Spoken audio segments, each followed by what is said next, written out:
আমরা যদি বিচ্ছিন্ন হই, একে অপরের যদি মারামারি করি, একজন যদি আরেকজনের কাফের ফতুয়া দেয়, আমাদের কি ক্ষতি? এক নাম্বার ক্ষতি হচ্ছে আমরা যদি বিচ্ছিন্ন হই, আমাদের শক্তি কমে যাবে, আমাদের পাওয়ার আমরা হারাবো। আমাদের কি হারাবো? পাওয়ার। মনে রাখবেন, যখন আমি একা থাকি তখন আমি ব্যক্তি, যখন আমরা সবাই মিলি তখন আমরা শক্তি। এই শক্তি নিয়ে আমাদের সামনে এগিয়ে যাওয়ার দরকার আছে না নাই?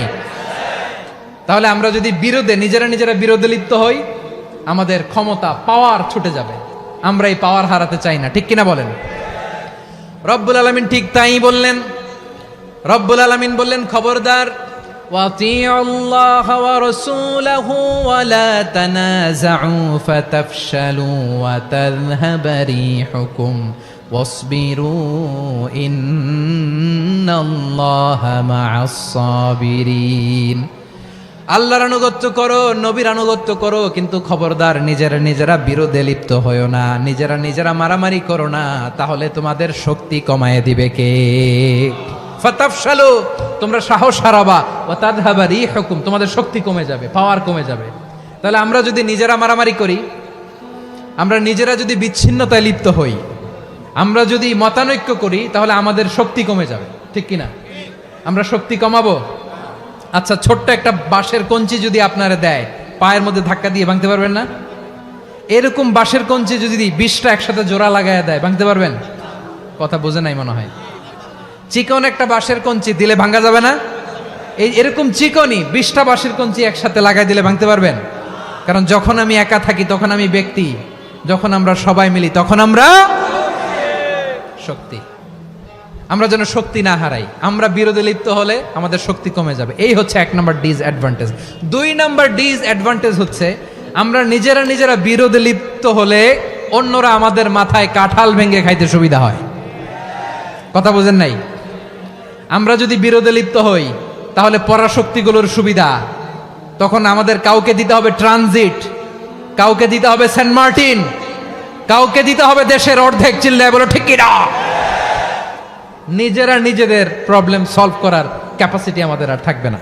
নিজেরা বিরোধে জড়ালে পরাশক্তিগুলো আমাদের মাথায় কাঁঠাল ভেঙে খায়। তখন ভারতের পিছনে দৌড়াতে, আমেরিকার পিছনে দৌড়াতে আমাদের জুতার তলা ক্ষয় হইয়া যাইবে। নিজেদের প্রবলেম সলভ করা যাবে না।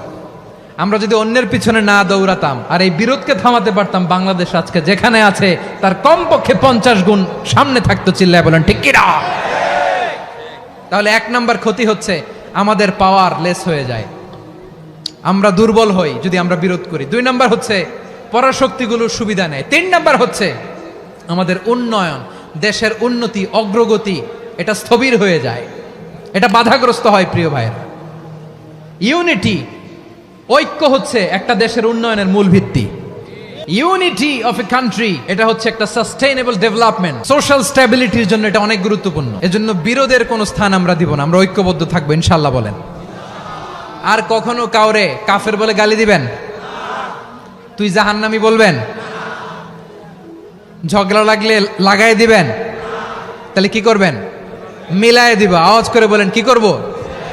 প্রিয় ভাইয়েরা, এই বিরোধ গত 50 বছর তো আমরা দেখেছি, ধর্মীয় অঙ্গন বলেন, সামাজিক অঙ্গন বলেন, রাজনৈতিক অঙ্গন বলেন, এই বিরোধ আমাদেরকে শেষ করে দিয়েছে। এই 24-এর ছাত্র নাগরিক অভ্যুত্থানের পরেও যদি সেই বিরোধ আমাদেরকে খায়, তাহলে এতগুলো তাজা জেনজির রক্ত বৃথা যাবে। চিল্লায় বলো ঠিক কিনা? বৃথা যেতে দিতে চাই না, আমরা ঐক্যবদ্ধ থাকতে চাই। রাজি আছেন? আমরা আর কাদা ছোড়াছড়ি করব না। অনেক হয়েছে, আর না, এবার থামুন।